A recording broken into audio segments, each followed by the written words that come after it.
Have you ever been caught in a competition between brain versus computers? Neurosciences versus IT, doctors versus engineers. Well, it's time we decide who wins the game and claims the trophy. Starting with the fact that the brain and its study is called the neuroscience, or in our terminology, neuroanatomy, the nightmare of every medical student. So taking it further, let's not forget that computer originated in the year 1822 by Charles Babbage, whereas the brain as well there since the mankind existed. The basics would be a boring stuff like a computer is an electronic device which performs input, processing, storage and output. Now let's look at the interesting part, that is, if we dive deeper into the neuroanatomy, we will see that each part has its own specific functions which basically resemble a computer to some extent. Beginning with the visual cortex, which helps you enjoy graphics produced by computers of modern era, as both processes require visual information. Auditory cortex, through which you can listen to your favorite songs again and again, are comparable to the sound parts in a computer, both processing the auditory information. Have you ever wondered why you still remember the friend who cheated your assignment and claimed that you copied from theirs? Well, thanks to hippocampus, which stores your long-term memory like a hard drive of a computer does. Those were problems you did in mathematics in your childhood, which made your life miserable, were solved by planning, thinking, and problem solving of the prefrontal cortex of the brain, which surprisingly resembles the CPU. Now you must be thinking about things that you forget after some time, like the price of your PlayStation 4 or the latest update in your PUBG.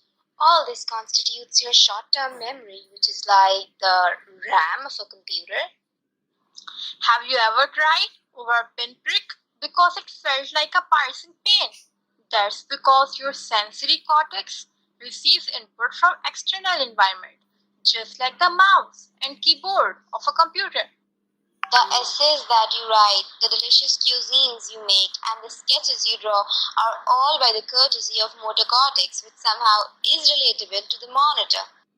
Now, let's take a look at the real picture, which summarizes our amazing points. Take a look for 2 minutes, imagining it as your medical atlas. Now, the second part of our research consists of the most fascinating part, which will definitely bring a smile on the faces of our doctors, that is, how are brain different from computers? So engineers, brace yourself for the impact because we have some solid evidences here. Remember you were crying because you didn't make it to your favorite university, or hating your best friend because she befriended the girl who made fun of you. Well, these are human emotions which are only felt by the human brain because a computer is capable of producing unbiased and automated decisions only. Here is where it gets really fun. I am pretty sure you didn't know about it. Our typical computer runs on about 100 watts of power. A human brain, on the other hand, requires roughly 10 watts. That's right! Your brain is 10 times more energy efficient than a computer. It's compact and uses less power than computers. Adapting to situations. Did you have a hard time adjusting in your new school, or did university workload overwhelm you? But after a week or so, you started to enjoy your time over there. This is because human brain is capable of adapting to situations like these, whereas computers rarely change their own code, and an operating system that overrides itself is considered faulty. Now, concluding the whole research, Arenson's code gives us a hint.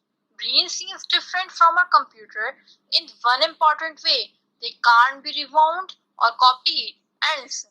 But ultimately, there is no clear winner overall. Human beings and computers have their own advantages, depending on the category.